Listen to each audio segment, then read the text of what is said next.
morning, welcome to the Australian Early Finance Briefing for Wednesday the 30th of September. My name's Nick here in Melbourne, starting with energy supplies, most notably gas on the east coast of Australia. And the AFR is reporting this morning that JP Morgan are running the sale of Exxon Mobil's stake in the Bass Strait oil and gas fields, Australia's largest. Now, Exxon have held that through their Esso business since it was established in the 60s.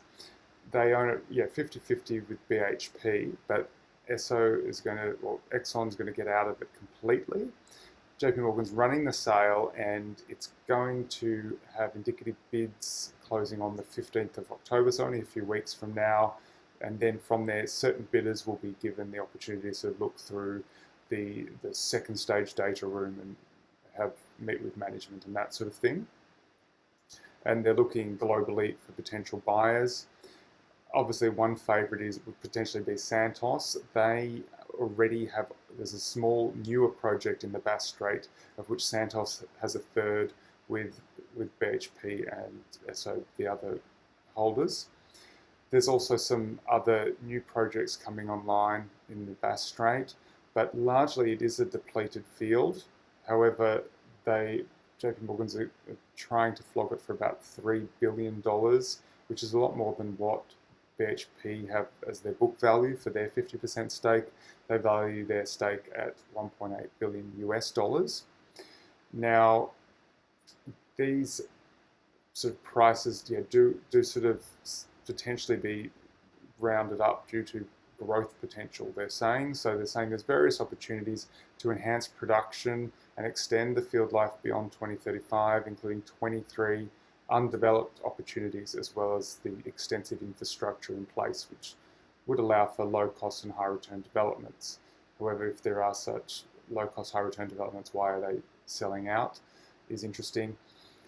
There is an analysis by a Melbourne-based independent energy advisor, Tim Forsey, and he mentions that as early as 2019, Exxon have been doing a lot of exploratory drilling in the Bass Strait to try and find new sources, and he claims largely they didn't find anything, and probably that's one of the reasons why they're trying to get rid of it, get out. So there have been some, it's been Australia's largest source of oil, biggest source of gas, but it's largely depleted. So it's been going for 55 years, and we've got through most of the fields, including barracuda, bream, marlin, tuna, flounder, and whiting, and even the big snapper fields in the Bass Strait. Now, some of these new projects, like the one Santos is part of, is tapping some sort of less ideal fields within the Bass Strait. And what Tim Forsey mentions is that they're what they call sour fields, which are sources of oil and gas that contain a lot of carbon dioxide, and that has to be removed. There's also mercury and those sorts of issues as well. But these huge amounts of carbon dioxide have to be removed. They've built a new removal plant at Longford out in Gippsland, and that means that that all just gets released into the atmosphere. So apparently 1 million tonnes of CO2 is removed and released from these new sources annually.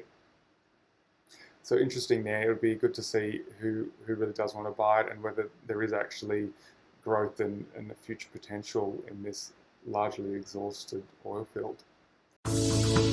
Okay, moving to retail share trading, and as you'll probably be aware, in the US there's been this big fad during lockdown of Robinhood traders, the free equity trading platform in the US, where people that have typically be betting on sports, sitting at home bored, have focused their attentions instead on the equity market, notably the Nasdaq and some of the big tech names, which have absolutely boomed.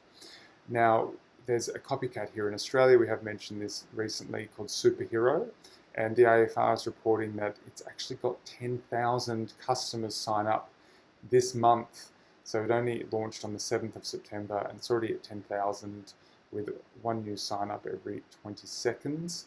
Now, their main value proposition is, they offer cheap trading, not free trading like Robinhood, with a flat $5 fee per trade, a low minimum investment of only $100. And they also offer a very cheap market data subscription of only $9 per month, which is much less than what you get with most of the other leading platforms. And their slogan is to make investing accessible to the younger generation. And as we mentioned previously, how they justify the low fees is they use a single holder identification number on the ASX's CHESS system, where typically each person has their own HIN or each account has their own HIN, and this one is sort of one shared, and then they break those into transactions up through their systems, apparently saving a lot of money. Moving to the markets now, and the Australian dollar's back above 71 US cents. About an hour after open, the US is down about 80 bips. Coming up today in Australia, we have housing approvals and private sector credit coming out at 11:30 a.m. Eastern. That's your update for Wednesday. Have a great hump day.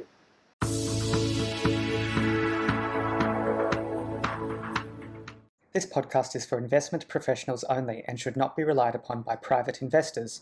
The podcast is provided for informational purposes only and does not constitute financial advice. The values of investments can go up or down, so you may get back less than you initially invest.